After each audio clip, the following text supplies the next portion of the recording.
This channel does not promote any violent, harmful, or illegal activities. All content provided by this channel is meant for an educational purpose only. আগামী 22 September নবরাত্রির প্রথম দিন থেকেই কার্যকর হচ্ছে GST 2.0।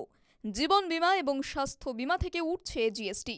পাশাপাশি একাধিক নিত্য প্রয়োজনীয় পণ্যের ওপর করের বোঝাও কমছে, ফলে দামও কিছুটা হালকা হবে। তবে অন্যদিকে দাম বাড়ছে বেশ কিছু পণ্যের। কথা মতো অবশেষে প্রধানমন্ত্রীর দিওয়ালি গিফট এসেই গেল।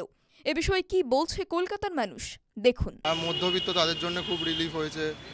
তারপর টিভি ফ্রিজেরও কমে গেছে, খুবই ভালো। আর পুজোর আগে তো খুবই ভালো এটা করেছে সরকার। মিল্ক পাউডার বলুন বা বাচ্চাদের ডাইপার বলুন, সেগুলোতেও অনেক কমে গেছে দাম। কারণ যারা সদ্যজাত শিশু, তাদের ডাইপারের ক্ষেত্রে বাবা মারা জানে যে ওই ডাইপারের ক্ষেত্রে কতটা তাদেরকে ব্যয়বহুল জিনিস। তো গুড ডিসিশন।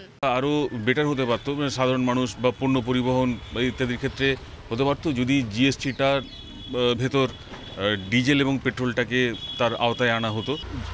জীবনদায়ী ওষুধ আর কিছু যে নিত্য সামগ্রীতে কমানো হচ্ছে, নিত্য সামগ্রীতে কতটা ইমপ্লিমেন্ট হবে এবং আদৌ ইমপ্লিমেন্ট হবে কিনা সেটা হচ্ছে ব্যাপার।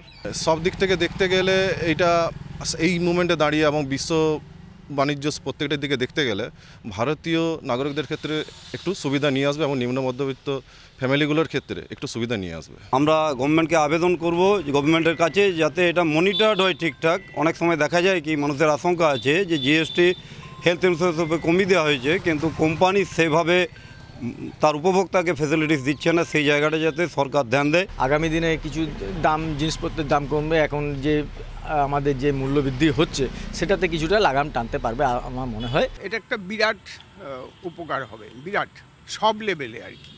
আমি নিজে একজন ক্যান্সার পেশেন্ট, সুতরাং এই যে medicines plus insurance, mediclaim insurance যেগুলো, এটার মধ্যে যদি কোনো অ্যাডভান্টেজ দেওয়া হয় সেটা অলওয়েজ ওয়েলকাম। ইন্স্যুরেন্স তো হেলথ ইন্স্যুরেন্স তো ভেরি এসেনশিয়াল ছিল, খুবই দরকার ছিল, যেটা করে দিয়ে অনেক অনেক অনেক সুবিধা হবে সবাইয়ের।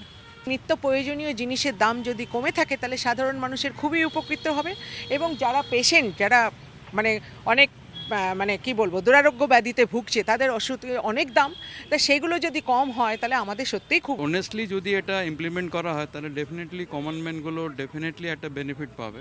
Government is trying their own best, but this profit earning motivation যে কোম্পানিগুলোতে আছে সেগুলো যদি কমানো যায় তাহলে কমন ম্যান খুবই হেল্পফুল হবে।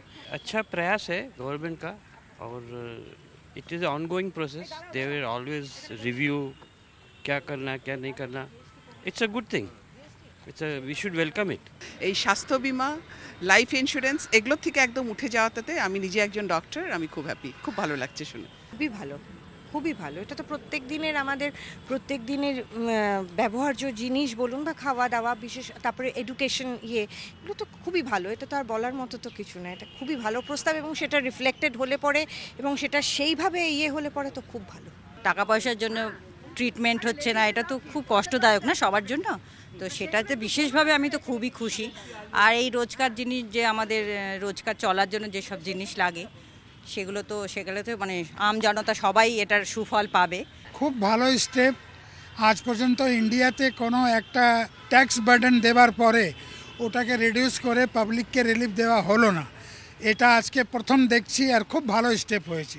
रोज़मर्रा की जो चीज़ें हैं उस पर इन्होंने जीएसटी कम किया है, इससे आम जनता को राहत मिलेगी। জীবন বীমা এবং স্বাস্থ্য বীমা এটা আমার সবচেয়ে ভালো লেগেছে। এটা লোকের দরকার জিনিস, এটাতে কেন 18 তাও আবার 18% ট্যাক্স ছিল, এটা কিন্তু আমার খুব ভালো লেগেছে।